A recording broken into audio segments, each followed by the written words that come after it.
love for the journey of life. This is a podcast from Nelson Avenue Community Church. And this morning, I wanted to just say that the podcast is not meant to be just me talking, although so far it has been just me talking. I'm really hoping that it's a podcast from our church community. So maybe it's me, maybe it's other leaders, maybe it's people in conversation together. And so I'm bringing this suggestion for the podcast to you, inviting you into it.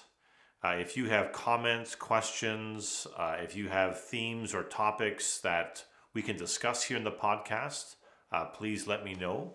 If you're someone who is interested in joining us in the podcast, just in conversation, or there is something that you'd like to contribute to Words for the Journey, let me know.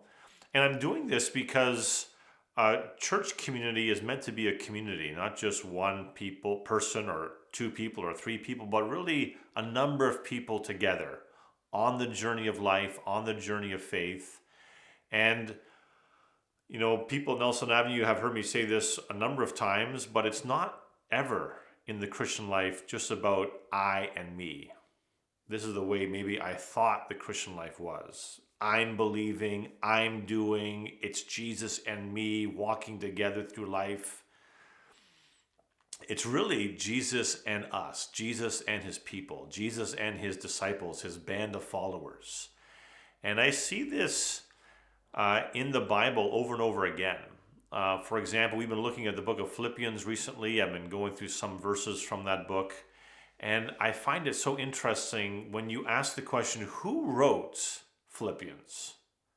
Well, my response would be, well, Paul the apostle wrote Philippians. There was a single author and he wrote the book, and that's the way it happened. But then if we actually read Philippians and we read how it starts, the introduction or the greeting from the people who are sending the letter, Philippians 1, right at the beginning, it says it's Paul and Timothy, servants of Christ Jesus. So even though I got a feeling Paul was the main author, he is probably speaking or dictating this letter to a secretary who's writing it down. At the very beginning, Paul signals it's him and his kind of spiritual son in the journey of life, in the journey of faith, Timothy as well. I see this in the ministry of Jesus, where Jesus wants to send out his people, his band of followers, typically 2 by 2 in groups, never alone. I also see it in the God that the Christian faith worships.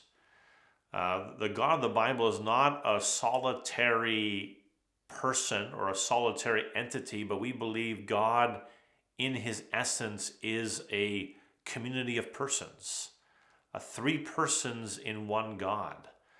So my call and my invitation for us to participate together in this podcast, for me, is deeply rooted in the Bible, rooted in the Christian tradition, and rooted in what a Christian community should be. So if you're willing to join me and join others in the Words for the Journey, again, either suggestions for things we can talk about, questions, things about the Bible, things about the Christian faith, things about life that you're wondering about that maybe we could talk about or try and respond to.